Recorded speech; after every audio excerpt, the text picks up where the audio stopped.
أعوذ بالله من الشيطان الرجيم. بسم الله الرحمن الرحيم.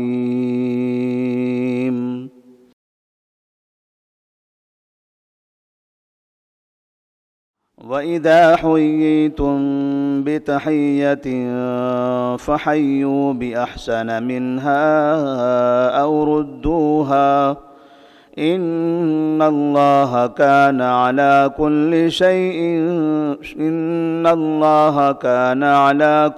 شَيْءٍ حَسِيبًا.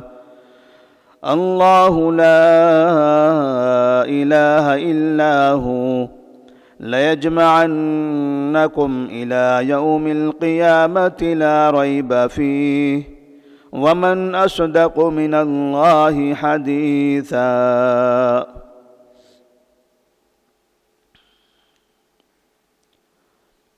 سورۃ النساء آیت نمبر 86 اور 87۔ اللہ تبارک و تعالیٰ نے ان آیات میں سلام کرنے اور اچھی طرح سے سلام کا جواب دینے کا حکم دیا کہ اگر کوئی آپ کو سلام کرے تو اسے خیر کے ساتھ، اچھائی کے ساتھ، بہتر طریقے سے جواب دو۔ اور ساتھ ہی اللہ تبارک و تعالیٰ نے اس آیت میں وہی تنہا معبود ہے، اس کے علاوہ کوئی معبود نہیں، اور قیامت برحق ہے۔ اللہ تبارک و تعالیٰ قیامت کے دن سب کو زندہ کر کے واپس اپنے پاس جمع کرے گا۔ یہ دو تین باتیں اللہ تبارک و تعالیٰ نے ان دو آیات میں ارشاد فرمائی ہیں۔ اللہ فرماتے ہیں وَإِذَا حُيِّيتُم بِتَحِيَّةٍ فَحَيُّوا بِأَحْسَنَ مِنْهَا أَوْ رُدُّوهَا، کہ جب تمہیں سلام کیا جائے تو تم اس سے اچھا جواب دو، اور ردوہا، یا انہی الفاظ کے ساتھ انہیں جواب دے دو، انہی الفاظ کے ساتھ لوٹا دو۔ جیسے نبی کریم صلی اللہ علیہ وسلم نے سلام اور اس کے جواب کا جو طریقہ بتایا ہے کہ اگر کوئی انسان السلام علیکم کہتا ہے تو اس پر 10 نیکی ہے، السلام علیکم ورحمۃ اللہ کہتا ہے تو اس پر 20 نیکی، اور اگر السلام علیکم ورحمۃ اللہ وبرکاتہ کہتا ہے تو اس پر 30 نیکیاں ہیں۔ تو جس طرح ایک آدمی سلام میں سامنے والے کے لیے جتنا زیادہ دعا کرے، اللہ تبارک و تعالیٰ اس کو اتنا ہی زیادہ ثواب عطا فرماتا ہے۔ السلام علیکم کا مطلب ہوا اللہ تم پر سلامتی نازل فرمائے، اور السلام علیکم ورحمۃ اللہ کا مطلب ہوا سلامتی اور ساتھ میں اللہ کی رحمت بھی نازل فرمائے، اور وبرکاتہ کا مطلب ہوا کہ سلامتی نازل ہو، اللہ کی رحمت بھی نازل ہو، اور ساتھ میں اس کی برکت بھی نازل ہو۔ تو سلامتی کے لیے، رحمت کے لیے اور برکت کے لیے، یہ 3 چیزوں کے لیے اگر ہم کسی کے لیے دعا کرتے ہیں تو ایسی صورت میں اللہ تبارک و تعالی ہمیں 30 گنا یا 30 مرتبہ اس کا ثواب عطا فرماتا ہے۔ تو سلام کرنا یہ انسانوں کے درمیان محبت قائم کرنے کا ایک بہت بڑا ذریعہ ہے۔ نبی کریم صلی اللہ علیہ وسلم نے اس سلسلے میں فرمایا افشوا السلام بینکم، کہ افلا ادلکم علی امر اذا فعلتموه تحاببتم، کیا میں تمہیں ایسی بات نہ بتاؤں؟ صحابہ رضی اللہ تعالیٰ عنہم سے آپ نے کہا کیا میں تمہیں ایسی بات نہ بتاؤں کہ اگر تم وہ کام کرو تو آپس میں محبت کرنے لگ جاؤ؟ تو صحابہ رضی اللہ تعالیٰ عنہم نے کہا کیوں نہیں؟ تب آپ نے فرمایا افشوا السلام بینکم، آپس میں سلام کو عام کرو، ایک دوسرے کو سلام کرتے رہو۔ تو سلام کرنے سے اللہ تبارک و تعالی دلوں کی کدورت کو، دلوں کے درمیان اندر نفرت کو، حسد کو ختم کر دیتا ہے۔ اور جب انسان کے دل میں کسی کے لیے نفرت ہوتی ہے تو انسان اس کو سلام نہیں کرتا، اس کے سامنے سے گزر جاتا ہے یا بغیر سلام کے سیدھے بات کرنے لگتا ہے۔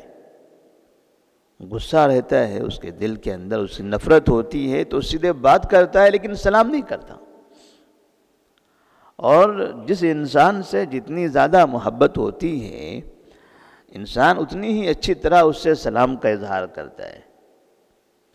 تو یہ سلام محبت کا ذریعہ ہے، اور سلام کا جواب دینا اچھے انداز سے تو اللہ تبارک و تعالی اس سے بھی محبت داخل فرمائے گا، کیونکہ حقیقت میں یہ ایک مومن کا دوسرے مومن کے لیے دعا کرنا ہے۔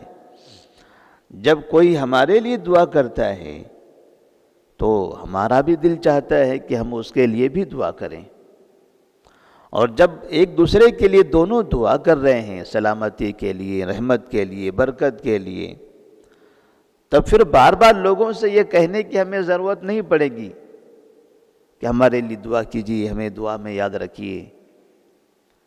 آپ چاہتے ہو کہ لوگ ہمارے لیے دعا کریں تو آپ لوگوں کو سلام کیجیے، لوگ آپ کے لیے دعا کرتے رہیں گے۔ آپ لوگوں کے لیے دعا کیجیے تو لوگ آپ کے لیے دعا کریں گے۔ اس کا مطلب یہ ہوا کہ اگر آپ دوسروں کے لیے اچھا کرو گے تو لوگ آپ کے لیے اچھا کریں گے۔ آپ دوسروں کا اچھا چاہو گے تو دوسرے آپ کے لیے اچھا چاہیں گے، اور پھر کبھی آپ کے ساتھ اچھا کیا جائے تو دوسروں کے ساتھ اچھا کرنے میں آپ کو کبھی کوتاہی نہیں کرنا چاہیے۔ تو نبی کریم صلی اللہ علیہ وسلم نے اس کی تاکید فرمائی، اور اللہ تبارک و تعالیٰ فرماتے ہیں فَحَيُّوا بِأَحْسَنَ مِنْهَا أَوْ رُدُّوهَا، کسی نے آپ کو سلام کیا تو آپ اس سے بہتر طریقے سے اسے جواب دو۔ اگر کسی نے آپ سے کہا السلام علیکم تو آپ اس میں جواب میں کہو السلام علیکم السلام ورحمۃ اللہ وبرکاتہ۔ یہ اس سے زیادہ بہتر طریقہ ہے، اور اچھے انداز میں مسکرا کر، کیونکہ کسی مومن بندے سے اللہ کے مخلص بندوں کے ساتھ محبت کے ساتھ ملنا اور خوشی کے ساتھ ملاقات کرنا، مسکراتے ہوئے ملنا، نبی کریم صلی اللہ علیہ وسلم نے اس کو صدقہ بتایا ہے۔ ان اللہ کان علی کل شیء حسیبا، بے شک اللہ تبارک و تعالی ہر چیز کا حساب لینے والا ہے۔ اللہ تبارک و تعالی ہر چیز کا حساب لے گا۔ آپ نیک کام کرتے ہو اس کا بھی حساب ہے، اگر آپ نیکیوں سے دور ہٹ جاتے ہو، خیر کے راستے سے دور ہٹتے ہو تو اس کا بھی حساب ہونے والا ہے۔ آپ لوگوں کے ساتھ کیسے برتاؤ کرتے ہو، لوگوں کے ساتھ آپ کا تعامل کیسے ہوتا ہے، اللہ تبارک و تعالی اس کا بھی حساب لینے والا ہے۔ اللہ لا الہ الا ہو، اللہ تبارک و تعالی نہیں ہے کوئی معبود سوائے اس کے، اللہ تبارک و تعالی ہی حقیقی معبود ہے۔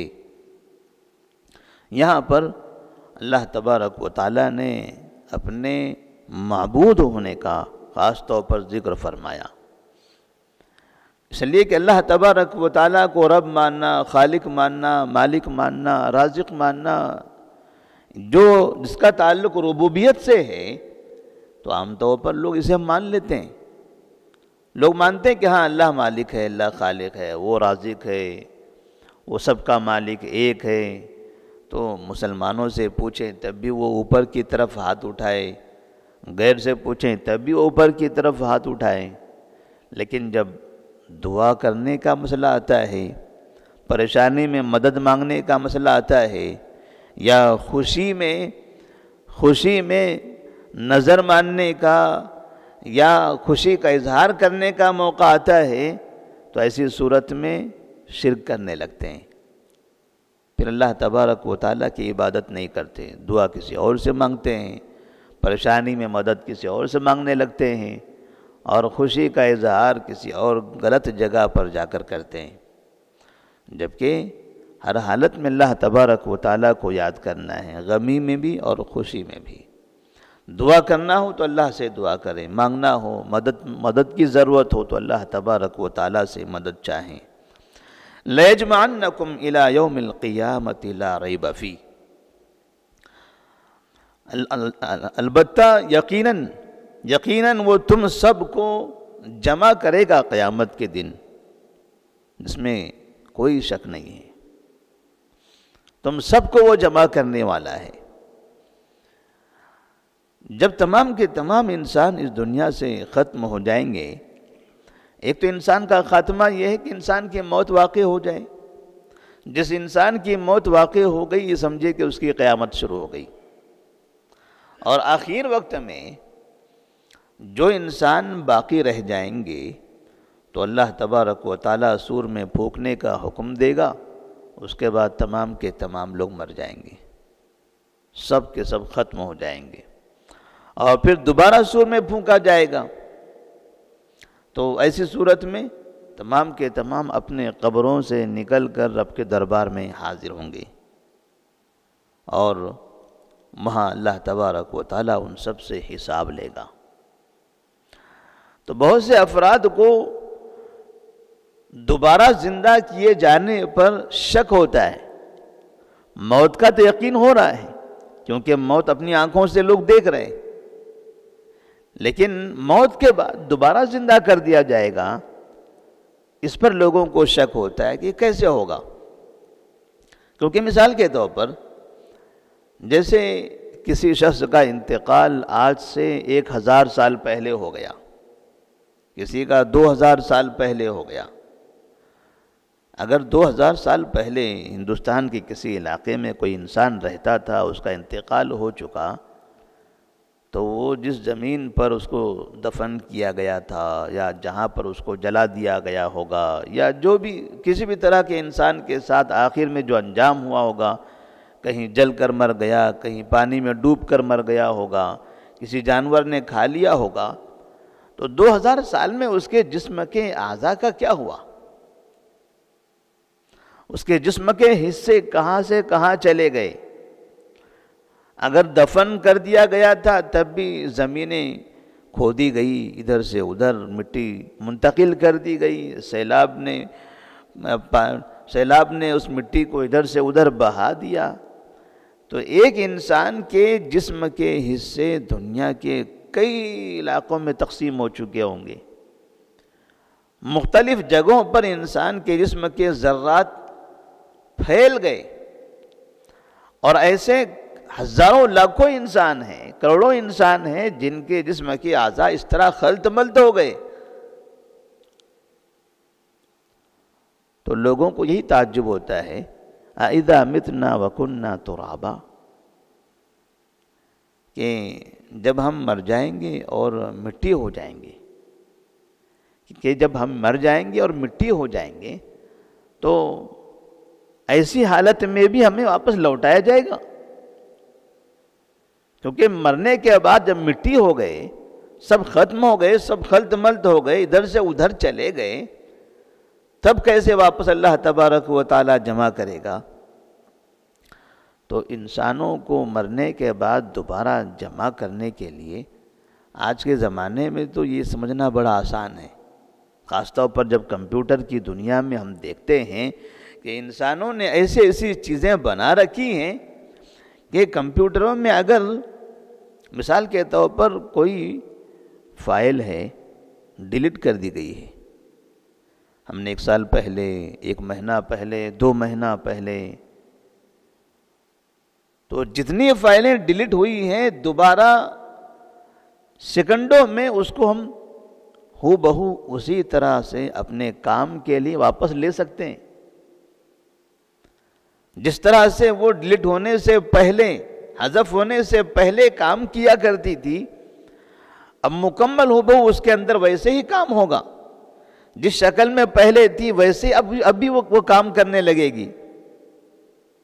اور ایک کتاب مثال کے طور پر جیسے کوئی 36 جلدوں والی کتاب ہے، کوئی 50 جلدوں والی کتاب ہے، جیسے فتاویٰ ہے، مسند احمد بن حنبل ہے، ایسی بڑی بڑی کتابیں. یہ پوری اتنی بڑی کتابوں میں جو کئی کئی جلدوں پر مشتمل ہے، اگر ہمیں کسی جگہ پر لفظ نوح تلاش کرنا ہے کہ نوح علیہ السلام کا نام کہاں ہے، 50 جلدوں کی کتاب ہے، اتنی بڑی کتاب ہے. اگر ہم کو اندر کتاب میں تلاش کرنا ہو تو ایک ایک پنہ پلٹائیں، دیکھتے چلے جائیں، صفحات الٹتے چلے جائیں، کئی مہینے لگ جائیں گے. لیکن اسی کو اگر آپ کمپیوٹر سے آپ کریں، لفظ نوح لکھ کر آپ کلک کر دیں، دبا دیں، 50 جلدوں میں جہاں جہاں پر وہ لفظ لکھا ہوگا 1 سیکنڈ کے اندر اندر ساری چیزیں ہمارے سامنے حاضر ہو جائے گی. کوئی پہلی جلد میں ہے، پہلی جلد کے 50ویں صفحے پر ہے تو وہ یہاں پہنچ جائے گا. کوئی 10ویں جلد کے 200ویں صفحے پر ہے تو وہ سامنے یہاں پہنچ جائے گا. کوئی 25ویں جلد پر 15ویں صفحے پر ہے تو وہ یہاں پہنچ جائے گا. جہاں جہاں پر کسی بھی جگہ صفحے کے اوپر ہو، درمیان میں ہو، نیچے ہو، پہلے صفحے سے لے کر 200ویں صفحے کے درمیان کہیں پر بھی ہو، وہ سب کے سب ہمارے سامنے مکمل اپنی عبارت کے ساتھ یہاں پہنچ رہا ہے. اور ہم اس کو پڑھ سکتے ہیں اور دیکھ سکتے ہیں کہ ہاں یہ فلاں جگہ ایسا ہے. انسان نے بنائی ہوئی چیزیں جس کو ایک جگہ پر لانا، ایک جگہ پر جمع کرنا، اور جو چیزیں ختم ہو چکی ہیں اس کو دوبارہ ہو بہو اسی طرح کام کے قابل بنا دینا، یہ بعض چیزوں میں اتنا آسان ہو چکا ہے کہ آدمی اس کو سمجھ لیتا ہے. تو یہ تو ایک معمولی چیز ہے، انسان کی بنائی ہوئی چیز ہے.